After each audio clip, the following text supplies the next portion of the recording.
Hello and welcome to the Coast to Coast Combat Hour.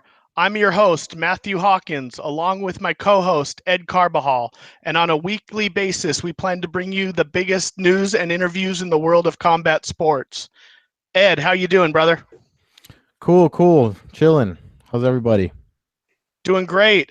This week, we're lucky to have MMA veteran of Strikeforce, Bellator, KSW, Akhmat Fights, Virgil Zwicker. Virgil, how you doing, brother? Good. How are you guys doing today, man? Thank you for having me. Absolutely. Thank you for joining us. Yeah, definitely, man. Thanks for coming on. I'm really excited to be talking to you. You definitely made your rounds in the sport of MMA for a long time now. And I know you got a lot to say about how you came up and what you've been through and stuff. So I'm really excited to talk to you tonight. I appreciate that. Yeah, it's been a long and awesome journey. You know, I mean, it's kind of been blessed. I've been blessed. You know, I'm still healthy. I'm for the most part. I have no major injuries, but I love what I do. You know, grew up fighting since I was a baby. You know, it's instilled with me. So it's kind of been a fun thing to do. Well, especially being able to make a living doing it. Let's get into that a little bit. What got you into the mixed martial arts or the combat world? A little known fact, I know your first fight was for Mark Hall in the Cobra Classic 9 here in Temecula, and I was actually a judge for that event. While training with Mark, he asked me to work cage side and judge your fight. But how did that fight come about for you? Yeah, my oldest brother, actually I have 5 older brothers, and my oldest brother Julian was a fighter at the time, and he had got injured because he's a firefighter also and he cut his finger in an accident, and I was running amok on the reservation. I was probably like 17, 18 years old, I think, at the time, and needed money. I was running from the cops, and he knew I was out, you know, fighting, and ever since I was a young kid, I was a pretty good fighter because I just started fighting at 10, 11 years old, just hanging on the wrong crowds and doing the wrong things. And my dad always was rough on us boys, so we ever did anything and didn't do what we were supposed to do, we were outside fighting. So kind of got into trouble. That's what kind of got me into MMA, you know. And now that's, thank God, it's what got me out, you know, got me out of being in trouble. You said you came up fighting a lot. Did you develop your own style? I mean, like if you had, you know, a lot of guys will say like I'm a jiu-jitsu guy or a Muay Thai guy. If you had to say you're a type of fighter, what type of fighter would you say you are? I'm definitely a striker now. I mean, you know, for me, the fighting aspect wasn't being in a fight. I really loved that. I never had any emotion like I don't think until my last 3-4 fights ago. I want to say maybe the fight. I think it was like the Brian Rogers fight, and then another fight I had, like the what did you say? Like where I had a panic attack almost going in. Every fight in my whole entire life, I welcomed him. I loved it. That's what drove me to be a fighter. Just never really thought about it. Never feared being in a fight or getting hit or nothing like that. So the hard part for me and with the professional part was to learn the techniques, learn how to throw a proper punch. You know, for me, I'll just swing for the fences, and if I catch you, which most of the time I did, you know, I would do good. But when it came to learning the part of being a martial artist and the technique, I really, really, really enjoy striking. That's like my favorite part of the martial artist. And then I think wrestling would probably be my second. Yeah, and plus the stress relief that comes with expending that type of energy is definitely, it just makes you feel good, whatever happens inside your body chemically.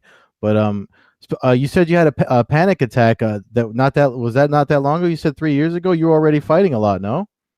Yeah. No, I mean, I've never ever went through anything. I mean, I had like, I think I was like on my 18th fight, and I was walking out to the fight, and I just, you know, and I think more than anything, it was just because my lifestyle was changing. I think I really had paid a lot of dividends and work into being that fighter, to where I know for sure, like the Livingston Vassell fight, I basically just had a lot of stuff happening that month of the fight, but I won't blame anything on the fact that I was just gun shy, and I was so methodical and working on so many things to be a professional and look like a professional. Yeah. That I didn't perform like a, you know, because before, you know, I was just, and you know, a lot of my family and everybody knows me, especially my teammates, they know that I'm going forward and I love to hit, and I don't give a damn if you hit me or not.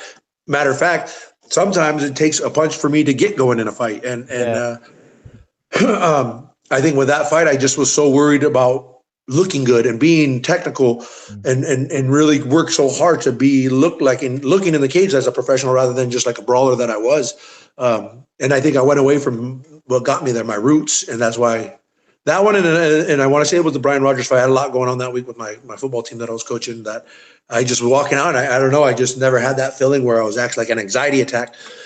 And I just was like, whew, and I've never been, it wasn't that it was fear, I think it was just more like, whoa, it's going down. And I never had that in my life happen. And even when I was in prison, never had that happen. It was like the fear is what drove me, Do you ever think it's that little downtime, the patience that you have to have until the first bell or something, that little time in between is when all that stuff creeps in? Only reason I'm asking is because I can kind of relate to it. When I competed in jiu-jitsu years ago, I remember I actually asked David Adib the same question, because I kept saying to him, I said, I'm not nervous and I feel like I should be nervous. And then I finally got nervous because of while sitting around waiting. You think that had something to do with it?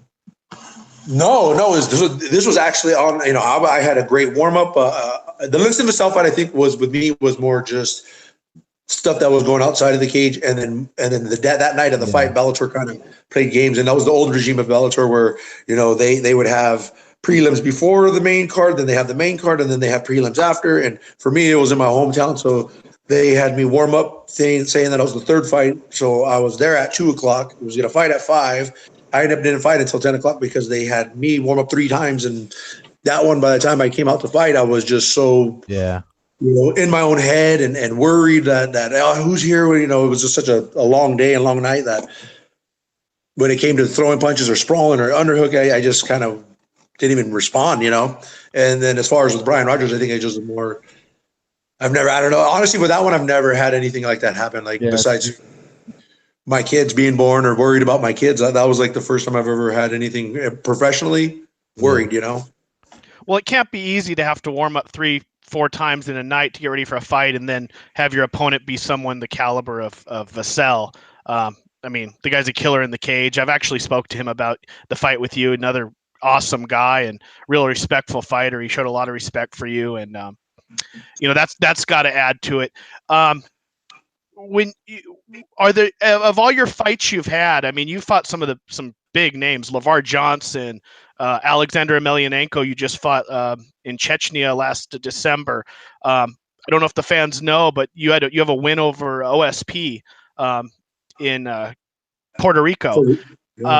What was your favorite fight, and what were one of the guys that, what was your toughest fight, would you say, off the top of your head? So the toughest fight in MMA it's the most enjoyable fight, I think, for me in MMA. I learned a lot about myself, and I actually did everything right for that fight and in that camp, and even during the fight would be for sure Guto and Asante and Strike Force. The first 2 seconds of that fight, or like maybe it was like the first 20 seconds, but he threw a low kick and I went to catch it and my finger snapped back and twisted. Ooh. It wasn't a break. It was to where the nerve, it literally looked like the pinky, my nail was the opposite way, turned all the way around. God.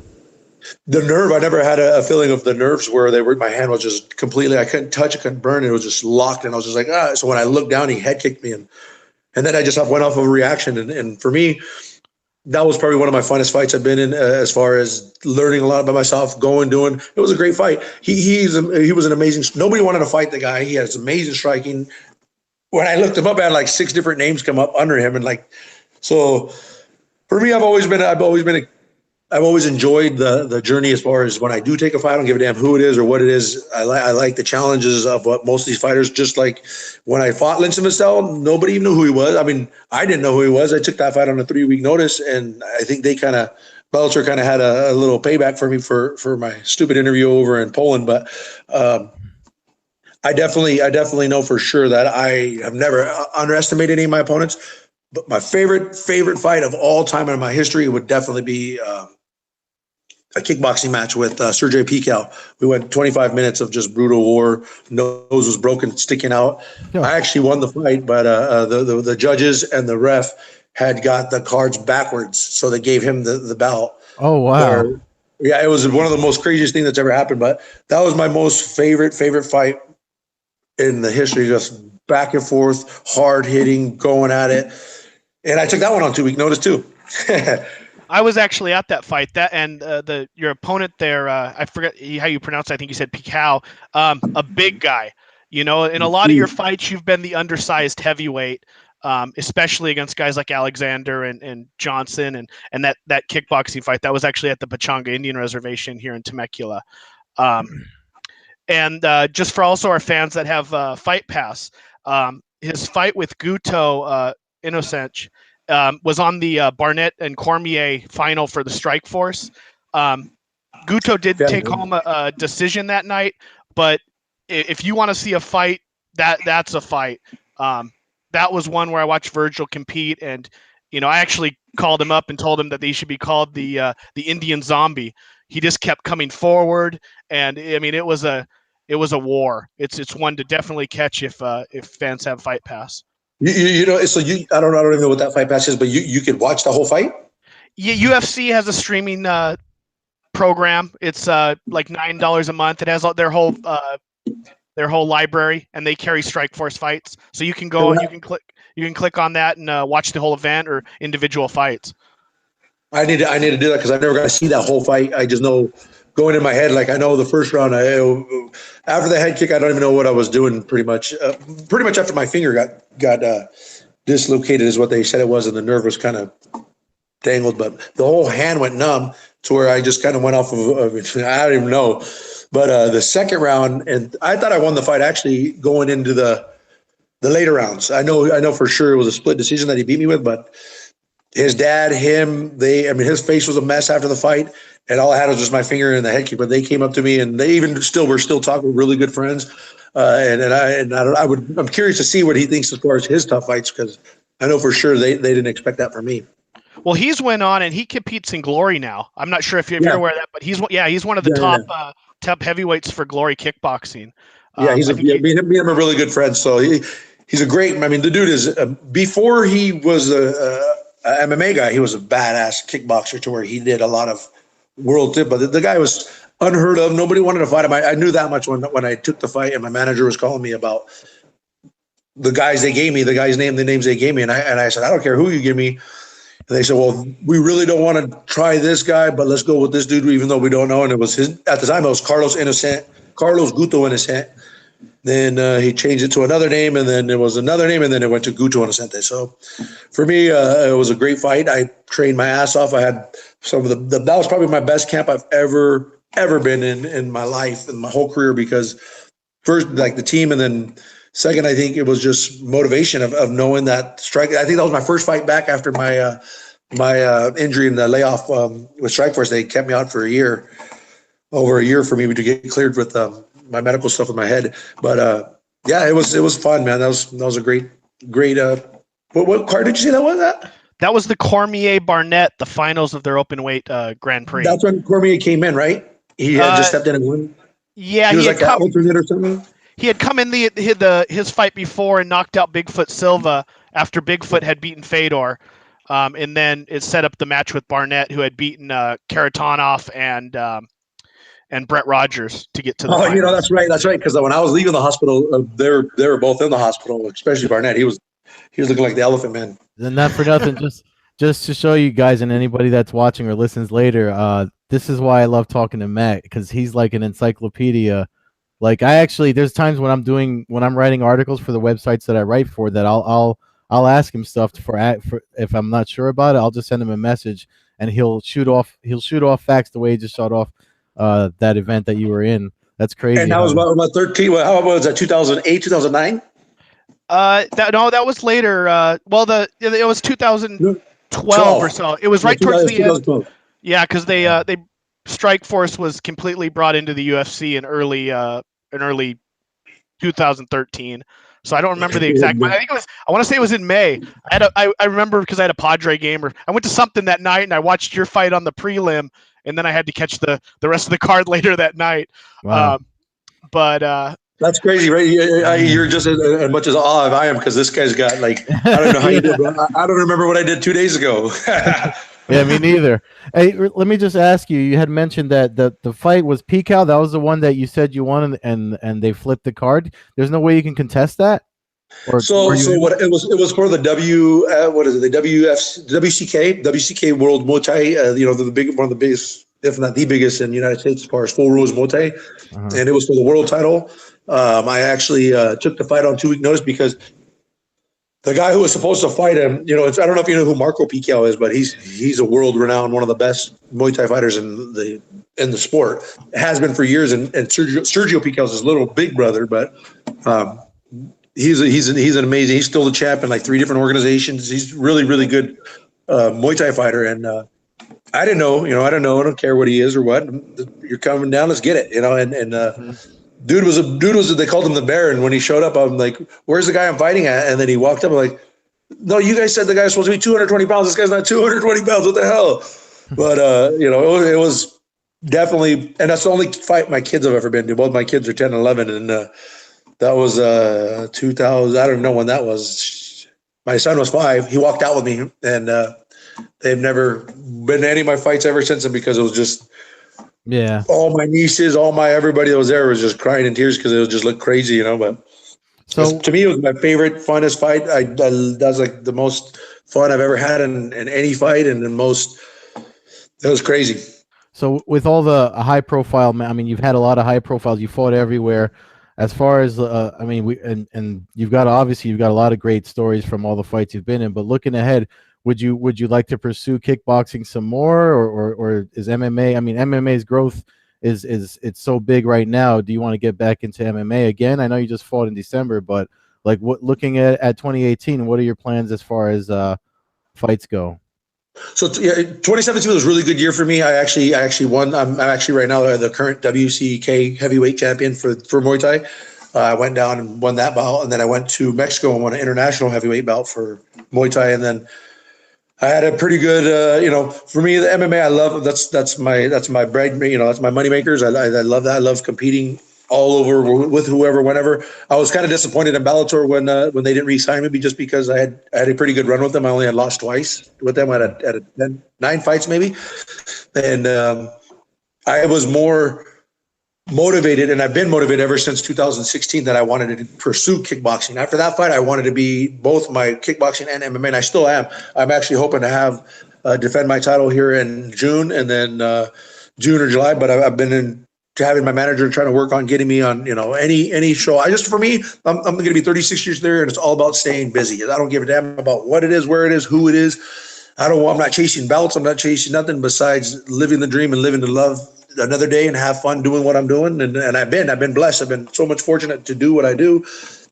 And I mean, this is my house. I just bought my house a year ago for the first time in my life. That's the hugest thing. And honestly, I mean, I have a platform now to be able to give and do what I do for a living because of this sport and the career that I've had. And a lot of that, it's taught me so much more about myself, and it's been able to be an amazing coach towards kids and mentoring towards youth, where I have my own program now on the reservation. I'm actually working on a deal with PBS to be doing a documentary with helping and growing natives around all the reservations in Southern California. Oh, that's cool. I actually just started for the first time.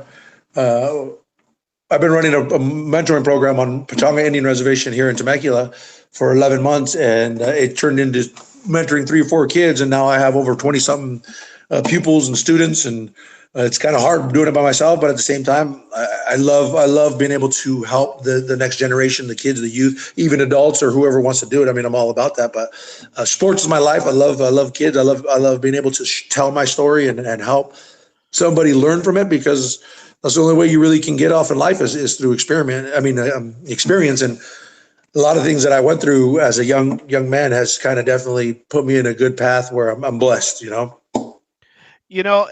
want to make sure I pronounce it right, but you're a member of is it the Kumeyaay tribe? No, I'm from the San Pasqual Indian Reservation, but we are Kumeyaay Indian, yeah. Kumeyaay Indian. I believe, in the last couple of years, you've been to, Grozny, Sochi, Shanghai. I believe I saw somewhere on maybe Twitter or Facebook where you mentioned one of those places you were the first Native American to ever step foot in that country.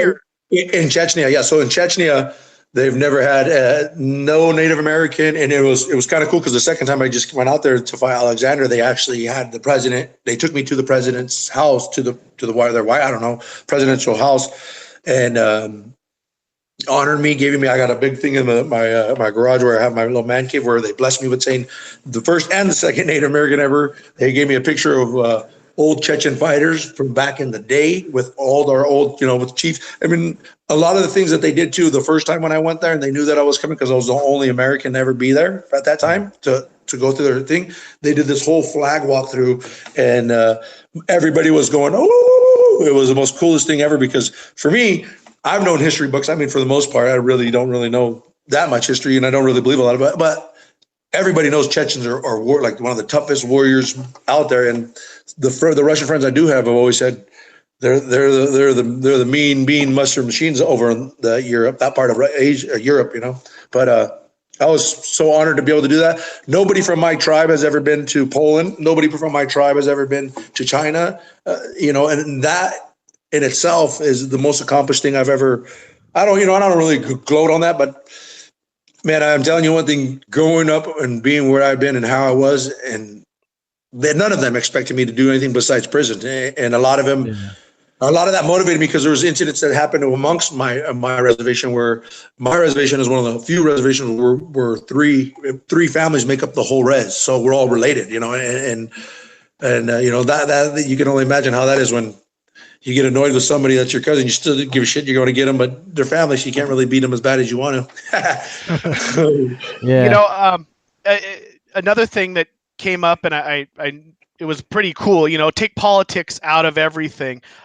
You want to fight in Sochi, a year and a half ago, year ago. And it was for the S70 event. No, actually it was July. I'm sorry, July.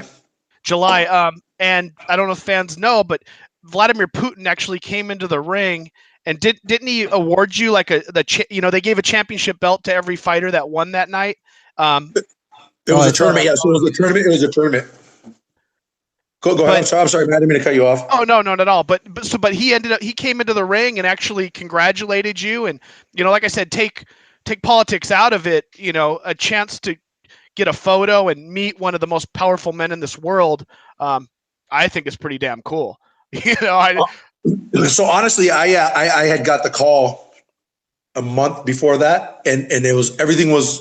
I didn't really know what it was going on. All I do know is that it was going to be if you get accepted for this, you have to come by yourself. You send me this, and if they approve you, then you're going to be fighting, and you'll know the week that you leave, you'll know what you're going to be a part of. And for me, I was like, all right, I don't care. I'm just ready to fight. So I fought their champion at the time, which I had no idea who he was. Everything that came up on him wasn't even the guy.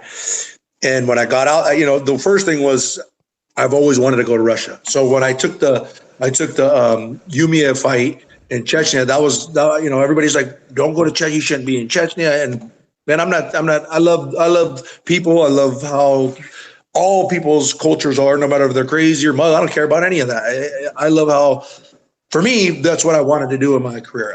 My last manager, Nima Sapapor, he's a good guy. I always kept on telling him, listen, man, I need you to tell Bellator, I need you to tell, I don't want to fight locally. Please get me out of here. I don't want to fight over here because the pressure of that was just mounting up on me to where I couldn't focus, I couldn't focus on what was attached. So I was requesting to get out of here, and when me and him parted ways, the guy I signed with was my old coach of kickboxing, and I just said, please just do what you have to do to get me out of here. I want to travel. That's all I wanted to do in this whole entire sport was to be able to fight.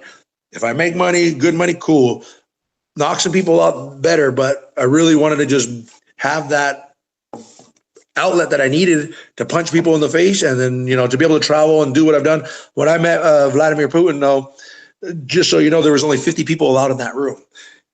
48 of them were a part of the most exclusive parts of Russian people. Like there was the former president there was the Uzbekistan president there was the Turkish president there was 28 of his, I don't know if they're cabinet members or what they're called, but This place was on lockdown compared to lockdown that I've ever been in, and they've treated me like royalty. I can't say nothing bad about Vladimir Putin. He came up, he told me that I would thank the way he had said it was thank you for the knockout, and I'm like, what? Like, but he meant, I mean, he said thank you for knocking something. The way it said it was basically backwards to where like great knockout, but he was a great guy. Nobody's ever touched him. He don't like to be touched. He doesn't like anybody around him. He let me hug him. He let me, he let me get him and like, all right, and to me, I think that's the most, I didn't do, those that know me know that's exactly who I am. I'm a people's person. I'm very animated. And what I did, I'm like, all right, brother, give me a hug, He put the belt on me. It was the creator of Sambo was there. It was one of the most amazing highlights of my life. And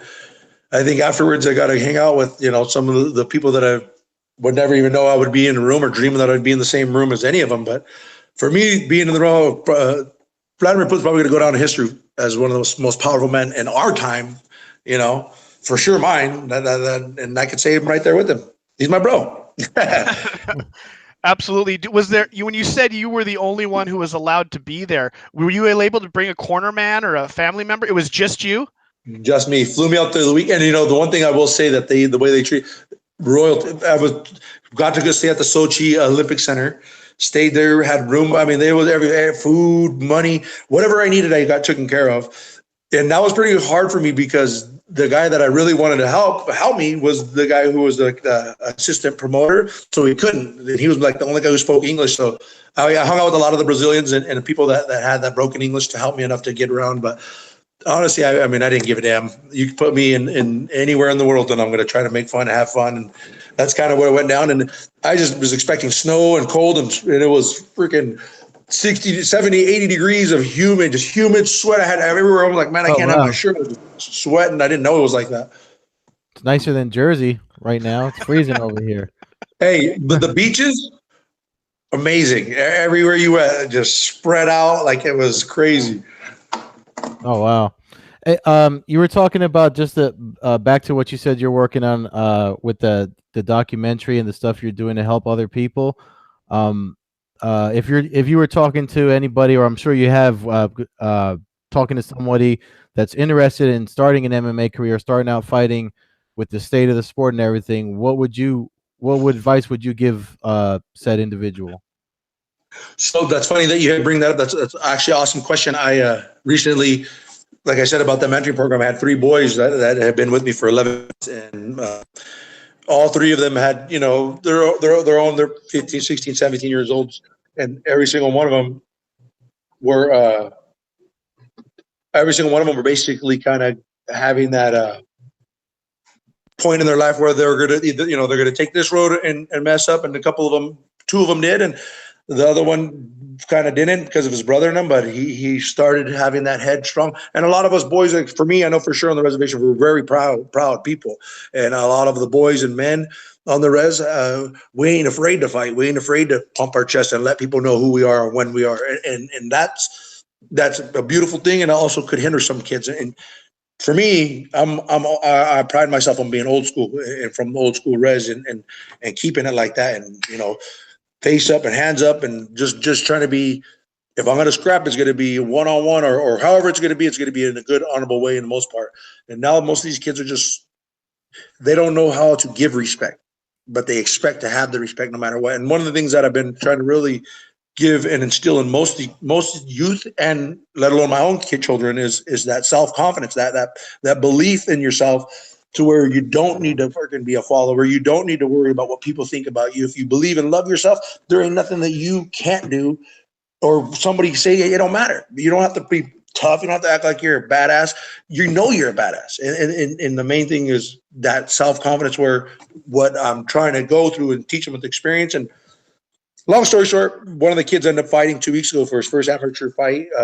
He's a really good young man, and he ended up going in there, getting the fight of the night. He ended up beating this kid who had like 3 fights, amateur fight. The Carlos, the young man he's from the Pachanga Indian Reservation.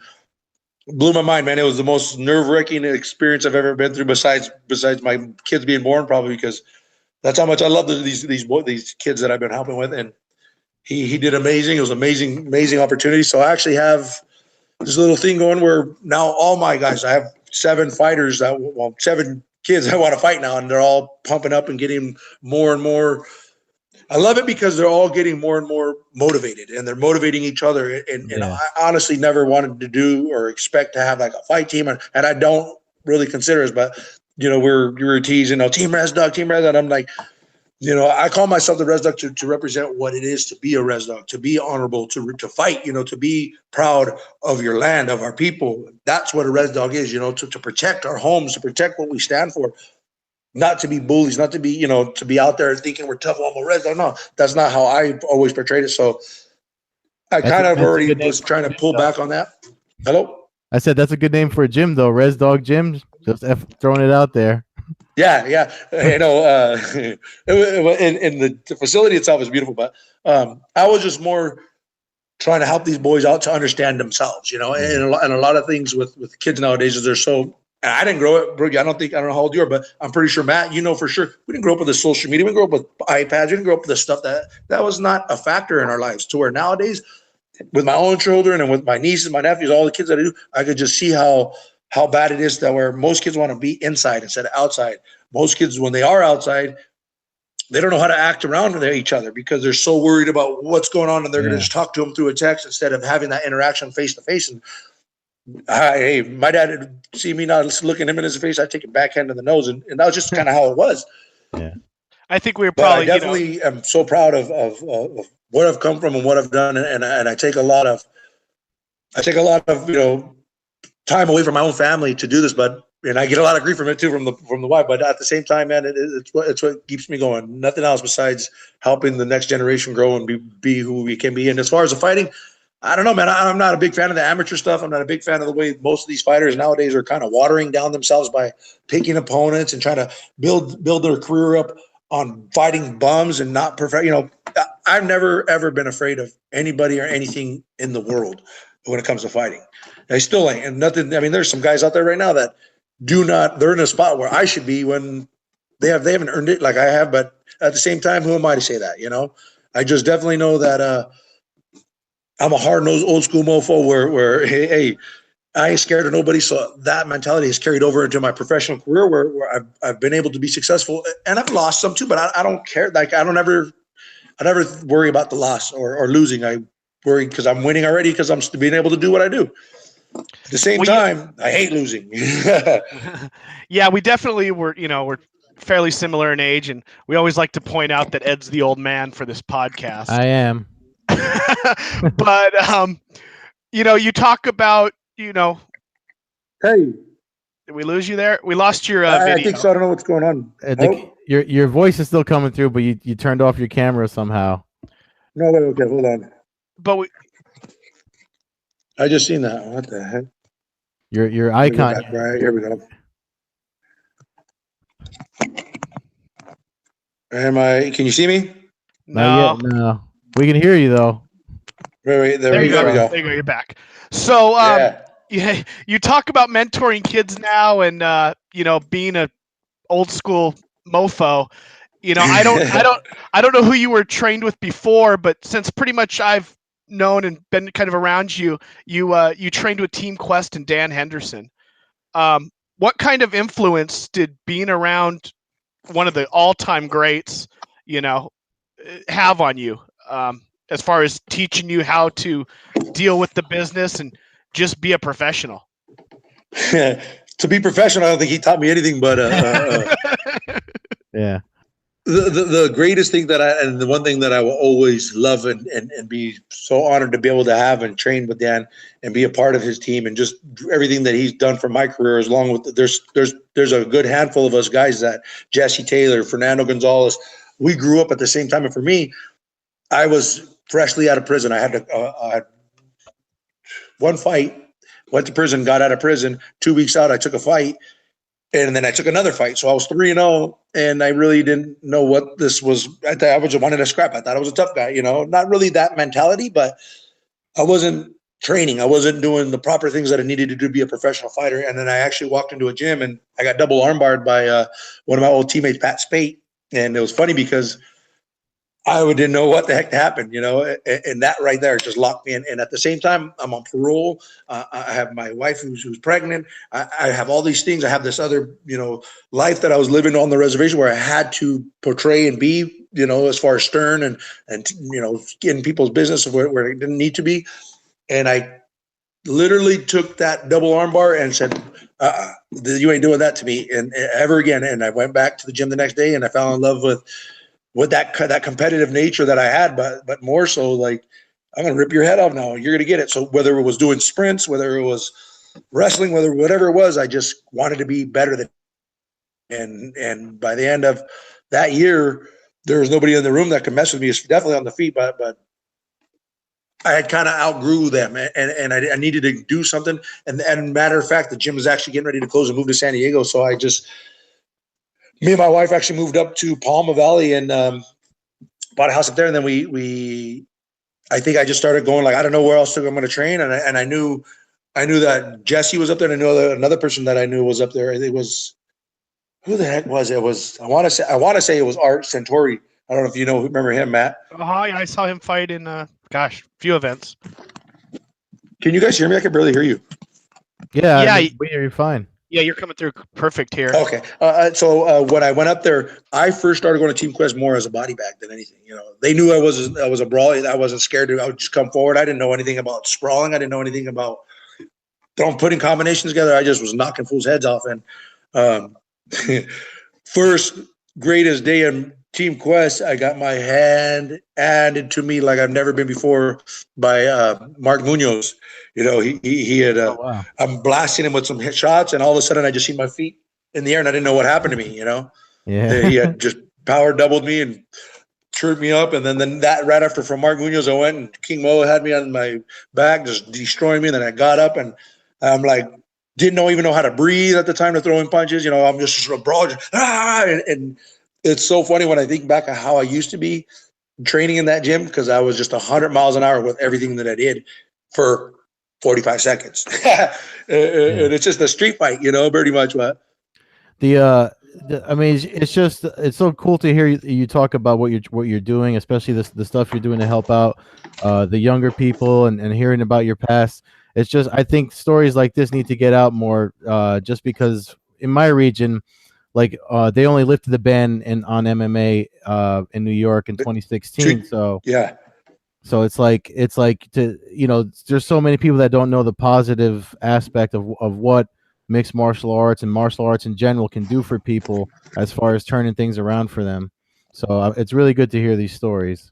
Well, what kind of gets me what kind of gets me frustrated now though about this about the whole of what MMA is now is it's getting so watered down with these regional amateur shows and everybody, I think pretty much UFC shoved it down everybody's throat to where now my baby that's not even thought of wants to be an MMA fighter, but it's just gotten too bad to where everybody thinks they need to be on the big show. Everybody thinks they need to be undefeated to do this. And a lot of that has to do with promoters, people trying to find that next person who they think they can sell them. And whether it be a local tough guy who could sell tickets. And I actually grew up in a time in the sport fighting where it was honorable. The promoters were good to me for the most part in the regional circuits.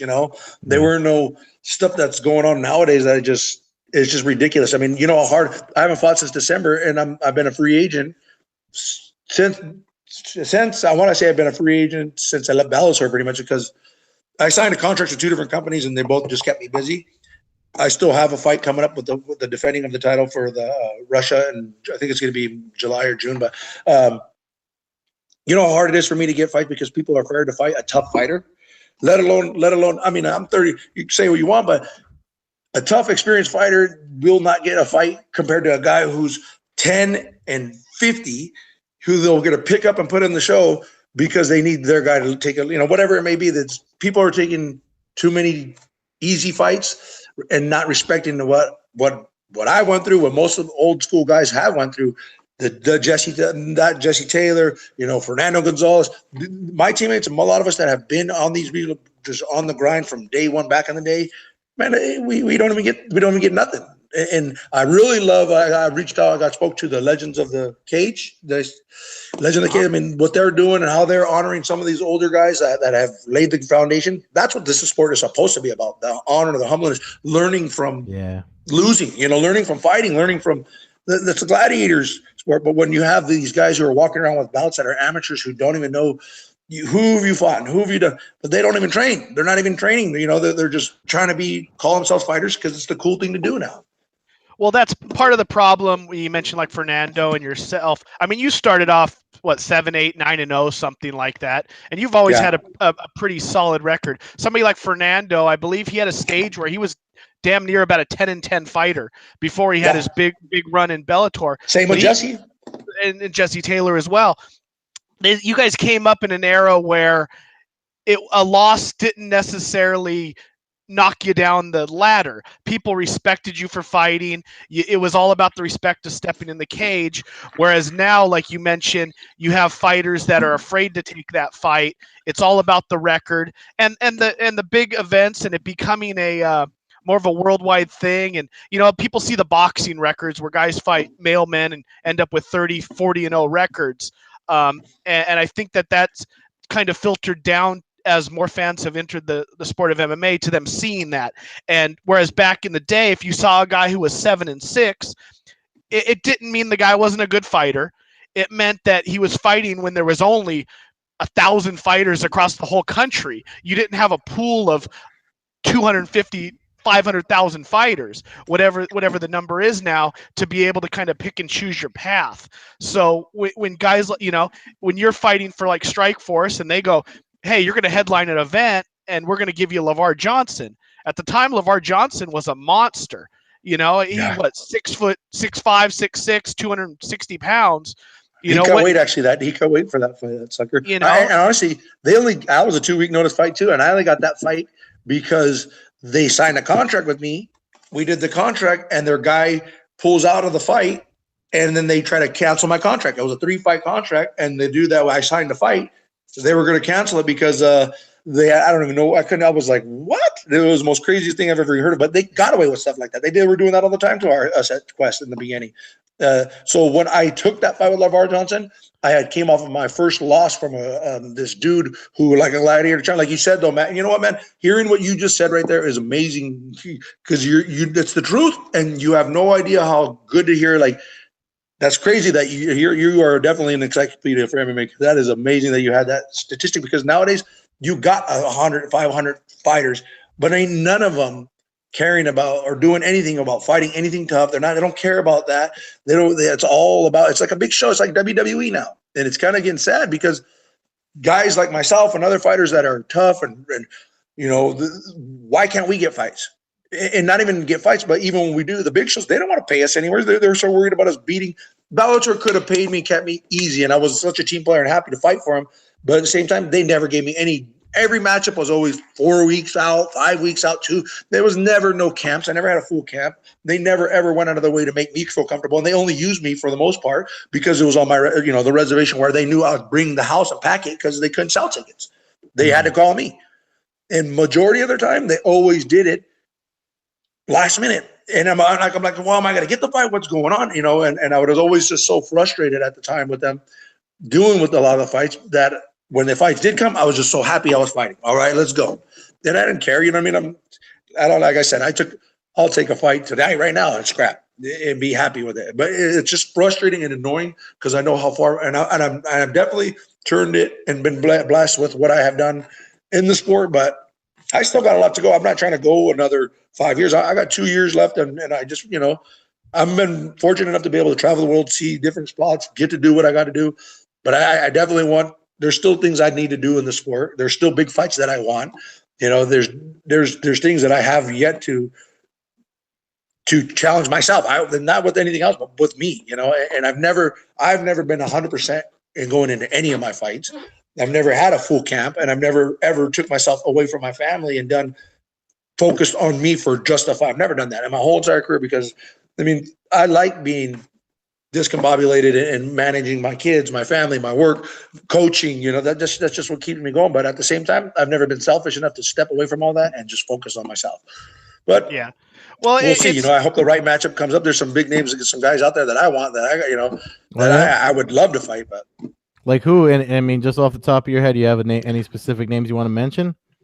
yeah, I mean, for me, I 100%, man. I don't, I pride myself on never making excuses, and I try to teach that and filter that to my kids. But every single time that I fought for WFCA, it was basically, and I love they treat me good over there, but it was set up for me. And I'm not saying they're a dirty promotion, but they are a dirty promotion to where they do everything they can. And I know that, though, and I knew that going in it, and I'm up for that challenge. I like my back against the wall. I like you to tell me I can't go nowhere, and tell me, and let me hear you tell me, and see if you can stop me. And for the most part,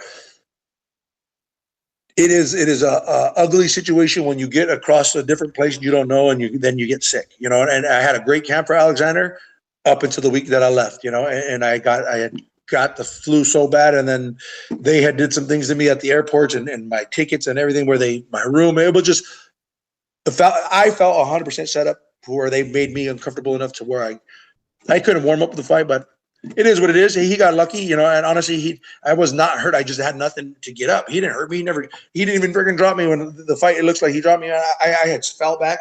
Up until that point, I was winning that fight in my mind, but I had no energy, no nothing. And I kind of want that one again. Also, there's some guys out there, like I seen that ACB, that company over there. They just hired that Ben Edwards guy. I'd love to bang him with him. Fabio Maldonado, man, me and him are meant to fight each other. Our styles are so good. That would be like the fight of the years. That would definitely be on the news. I definitely want Matt Makeshift. I'd dust him. He's a good, athletic, beautiful feet, good hands. Guy's got no heart. You know what I mean? He got no heart. He quitter. You can't. That's what Bellator was afraid of with me, is they put me in the cage with somebody that they're trying to build up and market, and I just shut their whole lights out. And the times that they ever gave me opportunity were on a 2-day, 3-week notice. They never ever marketed me like the way they should. Only Native American in the whole entire freaking professional martial arts, and your Bellator is using 90% of the Indian reservations. You don't want to use me on any of the reservations? Why? That's the dumbest thing, because they couldn't match me. That's a good point. And when they do, they make me pay with a guy who's going to try to hunt me the whole time. Yeah. Well, the Maldonado fight sounds outstanding, and I do know that right now, Global Fight Nights, or Fight Night Global, where he fights for, is scheduled an event in Los Angeles in July. So if anybody's around here watching this and has any contact with them, I say we get the Res Dog and Maldonado in the cage in LA. Well, he's not. That's not ACB. That's a different one. Fight Night Global. It's a whole different one. Fight Night Global is what Maldonado fights for. He might. I'd have to check, because between M1 and some of that ACB and stuff, I get confused. I don't think he fought in ACB ever, but definitely he fought Fedor in Fight Night Global, and he's fought several times there. And I know they have an event scheduled for July in LA right now. So that would be great. For me, he's always been one of the best. I love his style. Just the scrapping style coming forward. He got great ground, great wrestling, tough as nails, exciting fight. Fighters who want. I'm not going into the fight. Of course, I want to win. Of course, but I'm here to fight, to knock your head off.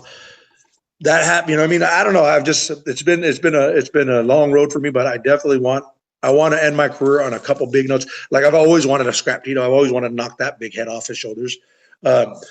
There's a few other guys out there that I really don't. I've never been big into calling people out. I've just always wanted to fight whoever's out there, no matter who it is or what there is. Alexander Milling, okay, yeah, let's do it. I don't care.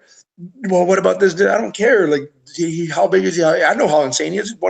Come on, the guy's insane. So. Yeah, but we're gonna close it up soon, and we're coming on the end of the hour. Is there anything else? I'm sorry, I didn't mean to cut you off, Matt. Did you have another question? No, I was just going to also throw out that I think you'd be a perfect fit for Combate Americas. They're an event that runs. Ed can probably fill you in a little more, but they're basically a event that focuses on Latin American fighters, and I know they have an event coming up here, I think on the 13th of April in Los Angeles. But their focus generally has been the smaller fighters. Matt Hamill fought for them at light heavyweight. That would be another fight I'd love. and they could definitely. I don't think they have a big stable of heavier fighters. So as far as light heavyweight and heavyweight, and it's run by Campbell McLaren, who is one of the founders of the UFC. Yeah, So they do go to Mexico. Well, and Campo South McLaren, America. Rancho Grande, let's do this. I'll make sure he gets the word. I mean, for me, I just want to be able to do what I do and love what I don't. The thing that gets me more frustrated with some of these fighters is they say, "Oh, you can. What can you use, motherfucker? You ain't trying to market. I don't want to market you either. I don't want to sell you either. I want to fight. You're looking for fighters. What is the problem that most of these promoters they use everything in their books and their political powers or whatever it may be to try to use us fighters as a piece of meat, and that's why I wish one day we're going to have that union and watch. These guys are going to have nothing to say about that. And honestly, I would suggest for these younger fighters coming up to know to get with the right people. Put yourself around the people. Don't sell tickets. Don't do any of that. Don't do no promoter any favors. Honestly, that's the biggest mistake any fighter could ever do is trying to help out a promoter, help out a promotion, they don't care about you. All they care about is making money. And honestly, that would be my message to all the younger fighters out there is to stand on your own ground, believe in who you are, and you're worth something, and make sure that they pay you what you're worth. Because honestly, it's a struggle. This life is not made. This is an ugly business, and it's that part of it. The fighting, of course, is the most wonderful reward that most of us get, but really, nobody wants to get their nose snapped in half and then not no insurance and not got to pay for it out of their own pocket with what they won. That's jacked up, but that's what happens, I definitely would love to do what I've been doing, which is traveling and fight whoever, whenever. And I ain't no taking those slots. I'm out to prove a point to myself. And most of it is that I still got this, and none of these guys, they don't want none. They don't want none in any part of the motherfucking world. Sorry for cussing, but that's all right. That's for me. I just know that I got it. I don't know what it is I have to keep on doing. Besides, I've always put on an exciting fight. I think I can't even think of if I had a bad fight. Like it was boring. I can't think of one, and I've seen just about every one of your fights in person. So that was in the United States. So before we, I know. I was just trying to kind of, but other than that, I'm not trying to pump myself up for that either. I definitely know that guys like your guys selves who are out there marketing, helping us fighters have that voice and put ourselves out there to where the world and everybody else can know. That's the thing that people need to understand. That ain't easy either. You guys are putting your time and effort away from your families, and honestly, I appreciate it. I know most of us are scared or to do whatever with journalists, but you also get guys who use that as their market to market themselves, and more power to them. But I'm not a talker, you know what I mean? I've always been a firm believer in actions speak louder than words, and you want to talk, but you cross those lines and those boundaries, and you say something to me when we're not. I don't play games like that. You're not going to talk to me outside of the ring and think that we're going to hug afterwards. I'm going to bust your head off every time I see you. Well, you definitely said a mouthful right there, man. I mean, we got to wrap this up, but is there any sponsors or anything you'd like to plug or anything? The floor is yours. I definitely want to thank all of you guys that are listening. I definitely want to thank all my team that's been behind me for years: Paradise Chevrolet, Bad Medicine, Fight Syndicate, La Cocina, JTY. That's been one of my main sponsors and friends for over my whole career. He's been amazing. Jessica, Frank Phoenix from Verona, my brother. Therapy Pros, Rich Garage out of Rincon Res, all my boys from the reservation in Rincon, Sapa Squall, Paula Pachanga, Pizza Factory, La Cocina Gold, Juan Rotisserie, Apex Fight Gear, Crate, Rich True, of course, Pachanga, Reservation Rec Center, Native Media Team, my cousin Keith, you're doing amazing things. Keep it up, my brother. CVAC, Savage Fitness, my cousin Eric, he's tearing it up right now, building the things, and Paul Bad Mission Indians for sure. Baja, and Unipravity, and all Indian brothers and Native Americans and kids out there, do it for your people. Do it for the right reasons. Don't do it for anything else besides that. Don't do it to be tough. Do it because your people know what we are. We're warriors from day one, so don't think about anything else besides them. Well, it's been excellent having you on, Virgil, and I can't thank you enough for giving us an hour of your time and being open and honest about, talking about your career. I'd also let fans know that they can follow you on Twitter at Virgil Zwicker. And follow this site or this podcast, I'm sorry, at Combat Hour. Myself at MMA Hawk 21 on Twitter and Instagram, and follow Ed at Carbazel on Twitter. Instagram too. I'm like ResDog 1916, I think. There you go. Hey, thank you guys so much, man. I appreciate it. And you guys keep up the hard work too, man. It's hard business. Ed, hey, great meeting you, my brother. Yeah, great meeting you. Please keep me posted, man. I'm definitely looking forward to seeing what you do in the rest. So are you a Giants fan or Jets fan? Me? I'm an MMA fan. I don't follow any of that. That's so funny because that's a I whole really other. don't even follow the MMA. Like I don't follow this MMA. That's a whole thing that I don't even like to get into around here because if I claim one, they'll be out front with pickaxes and well, you can use Philadelphia because you look like. Oh God, yeah. All right. Thanks, man. Hey, thank you guys, man. God bless and have a great day. Absolutely. Thanks, Virgil, and all the promoters out there. Anybody who sees this, let's get this man in the cage or in the ring somewhere in this country. Let's go, baby. Let's across do the this. world. Sign him. All right. Thanks, Virgil. Talk to you later. Yep. Have a good night.